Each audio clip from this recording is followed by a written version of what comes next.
കർത്താവ് നിന്റെ ഉന്നതമായ നാമത്തിന് സ്വസ്ഥം ചെയ്യുന്നു. ഈ പ്രഭാതത്തെ ഓർത്ത് നന്ദി പറയുന്നു.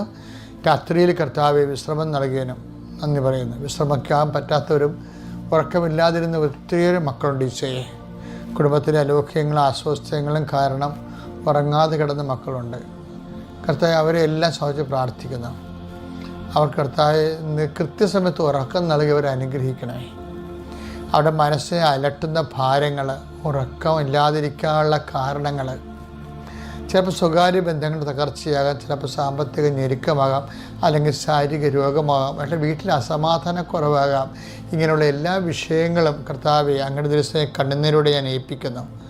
കർത്താവിൻ്റെ വലിയ ശക്തി അവരിലേക്ക് ആവശ്യിക്കണം. അവരുടെ കഴിവ് കൊണ്ടല്ല കർത്താവെ, അങ്ങയുടെ കൃപ കൊണ്ട് അവിടെ അങ്ങേ സമാധാനം അനുഭവിക്കാനും സ്വസ്ഥവും സമാധാനവുമായിട്ട് ഉറങ്ങാനുള്ള കൃപ അങ്ങയുടെ മക്കൾക്ക് ദൈവം നൽകട്ടെ എന്ന് പ്രാർത്ഥിക്കുന്നു.